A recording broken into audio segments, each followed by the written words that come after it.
Première question, qu'est-ce qui vous a poussé à choisir le domaine de l'éducation et plus particulièrement la direction d'une école maternelle? C'est le domaine qui m'a choisi, vu que mes parents étaient dans le secteur ainsi que mes oncles.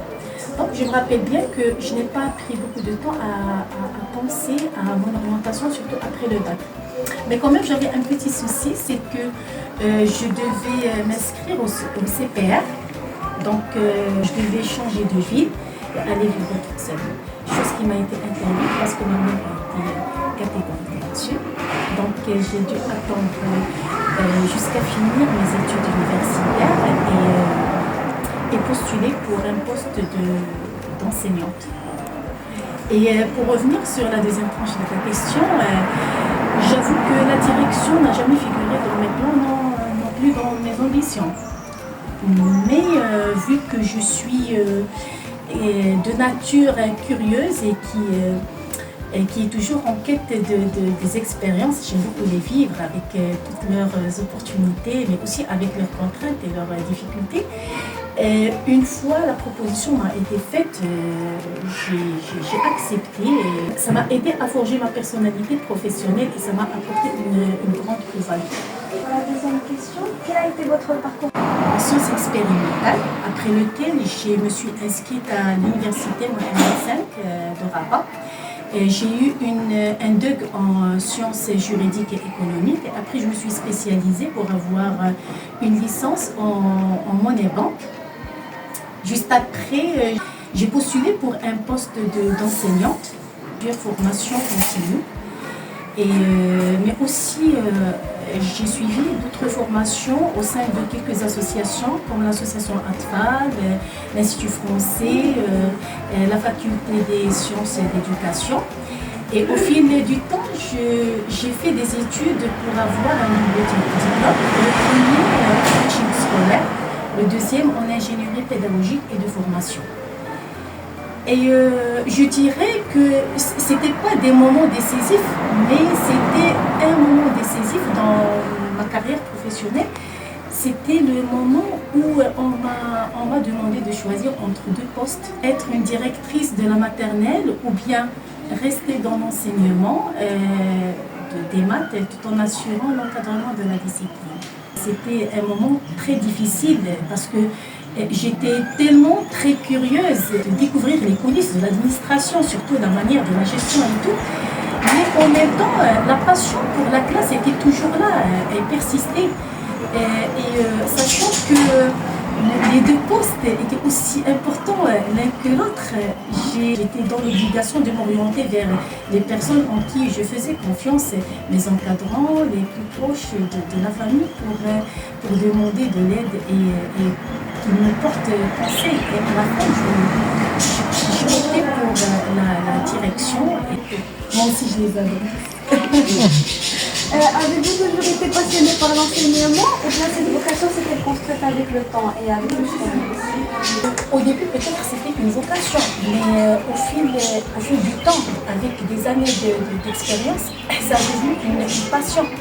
Vous savez, la passion de semer les graines du savoir et de les récolter à la fin de chaque séance, de les récolter à la fin de chaque semestre, à la fin de chaque année scolaire, ça a devenu une passion d'échanger avec des élèves de tranches d'âge différentes. La passion de sentir aussi la joie de réussir les remédiations face aux difficultés rencontrées. C'est une passion de sentir la liste des élèves qui vous attendent dans la classe afin qu'ils s'assouvissent de votre savoir dans un cadre d'allégresse et de joie, mais surtout la passion de voir le retour de vos anciens élèves après des années d'études pour présenter leur gratitude et leur reconnaissance. En aucun moment je n'ai goûté de moucha, j'en étais convaincue, je le suis toujours. D'ailleurs, plus les années passaient, plus je trouvais du plaisir à exercer le métier et plus mon attachement et ma passion pour l'enseignement grandissaient. Et jusqu'à présent, je suis toujours en quête de nouvelles stratégies, de nouvelles méthodologies afin que je puisse avancer de l'avant. Ah oui, c'est une passion, c'est moi, l'enseignement, c'est moi. Avant-dernière question, selon vous, quelles sont les qualités essentielles d'une directrice de maternelle pour assurer un bon fonctionnement de l'établissement et une éducation de qualité? Il y a beaucoup de critères, mais pour moi, il y a deux critères qui sont vraiment essentiels. Une directrice de la maternelle doit avoir d'abord un sens de maternité élevé. Elle doit être une bonne enseignante. Elle doit être souple, ouverte d'esprit. Elle doit savoir adopter une communication positive aussi. Elle doit être à l'écoute surtout tout le temps.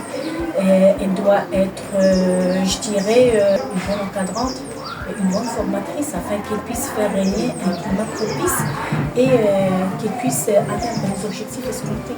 Pour la dernière question, comment organisez-vous l'élaboration des programmes pédagogiques, des activités et des sorties éducatives afin de favoriser l'apprentissage du français de l'école? Le choix des activités et du programme adopté, normalement, ça se fait selon les compétences visées et aussi selon les besoins de nos enfants. De ce fait, au cours de l'année scolaire, il y a des fiches d'évaluation qui sont faites à la fin de l'année scolaire en cours. Il y a un planning qui est établi. Il est établi sur la base de ces fiches d'évaluation afin qu'on puisse rectifier ce qui est à rectifier, qu'on puisse travailler sur les points forts et les renforcer encore plus et bien sûr éviter les failles. Ce planning est revu au début de l'année scolaire suivante pour s'assurer que tout a été bien calculé, tout a été bien pensé et pour qu'on puisse établir une année scolaire avec aisance et qu'on puisse donner le meilleur service qu'on puisse donner. Je vous remercie.